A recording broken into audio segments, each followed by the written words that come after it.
Hi hello guys, welcome back to my YouTube channel. Guys, ഇന്ന് ഞങ്ങൾ കിളിമാനൂർ ചട്നി മാമിയിൽ ദോശ കഴിക്കാനായിട്ട് പോകാൻ നിൽക്കുവാണ്. പക്ഷേ ഭയങ്കര ഹാപ്പിയാണ് ഗൈസ്. ഇറങ്ങുന്നതിന് തൊട്ട് മുന്നേ വരെ സോലിഹ് വരുന്നില്ല എന്ന് പറഞ്ഞാൽ ടൈമായപ്പോൾ അവ ഇറങ്ങിയിട്ടുണ്ട്. ഞങ്ങൾ പാങ്ങോട് വഴിയാണ് കല്ലറ എത്തിയത്.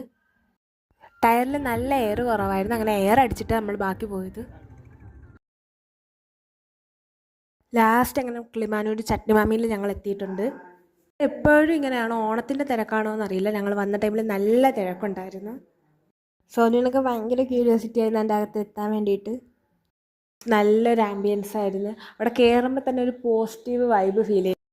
ഞങ്ങൾ അവിടെ ചെന്ന് പേരും മൊബൈൽ നമ്പറും കൊടുത്തിട്ട് അരമണിക്കൂറോളം പുറത്ത് വെയിറ്റ് ചെയ്തായിരുന്നു.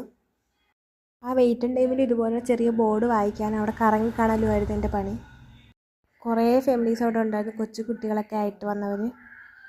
കുറച്ച് നേരം കഴിഞ്ഞപ്പോൾ തന്നെ അത്യാവശ്യം നല്ല ബോറായി ഫീൽ ചെയ്യാൻ തുടങ്ങി. അറ്റ് ലാസ്റ്റ് നമ്മുടെ അവസരം വന്നു ഗൈസ്. അതിൻ്റെ ഉള്ളിൽ കയറുമ്പോഴേ നമുക്ക് മനസ്സിലാകും അവരുടെ വിജയത്തിനും പിന്നിൽ അവരുടെ ആ വൃത്തിയും ആ സ്റ്റാഫുകൾക്ക് കസ്റ്റമേഴ്സിനോടുള്ള ഒരു റെസ്പെക്റ്റും. അവിടെ ഇരുന്നപ്പോൾ തന്നെ നമുക്ക് മെനു കാർഡ് കൊണ്ടുവന്നിട്ട് ഓർഡർ എടുക്കാൻ വന്നായിരുന്നു. അപ്പോൾ ആൾക്കൊരു ഐഡിയ ഇല്ലേ നമ്മളവിടെ ചെന്ന ടൈമിൽ മെനു കാണാതെ പഠിക്കുക, ശല്യപ്പെടുത്തേണ്ട. അവിടെ ഇഷ്ടംപോലെ സ്പെഷ്യൽ ഡിഷസ് ഉണ്ട്, അതിനനുസരിച്ച് റേറ്റും ഉണ്ട്. ഞങ്ങൾ 2 ഐറ്റംസാണ് ഓർഡർ ചെയ്തത്.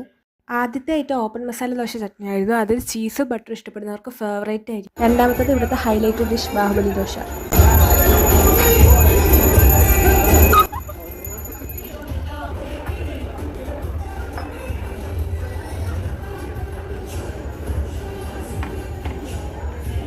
സോനിൻ്റെ റിയാക്ഷനാണ് ഹൈലൈറ്റ്. ഞങ്ങളങ്ങനെ ഫുഡൊക്കെ കഴിച്ചതിന് ശേഷം കിളിമാനൂർ പൊഴുതുപൻ വഴിയാണ് തിരിച്ച് വീട്ടിൽ പോയത്. കല്ലറ എത്തിയതിന് ശേഷം അനിയന്മാർക്ക് ജീരക സോഡയും ഞാൻ ഒരു സിപ്പ് വാങ്ങി കുടിച്ചിട്ടാണ് ഗൈസ് വന്നത്. ഗൈസ്, അങ്ങനെ ഞങ്ങൾ വീടെത്തിയിട്ടുണ്ട്. അങ്ങനെ 9:15 ആയപ്പോൾ നമ്മൾ വീടെത്തി. നല്ലൊരു എക്സ്പീരിയൻസ് ആയിരുന്നു. ഈ ഏരിയയിലുള്ളവർ ഒരിക്കലെങ്കിലും ഇവിടെ പോയിരുന്ന എക്സ്പീരിയൻസ് ആണ്. റേറ്റ് കുറച്ച് കൂടുതലാണ്, പക്ഷേ അടുത്ത ഫുഡൊക്കെ നല്ല ടേസ്റ്റ് ഉണ്ട്. അടുത്ത വീഡിയോ എത്തിയല്ലോ. Okay, tata, bye bye guys.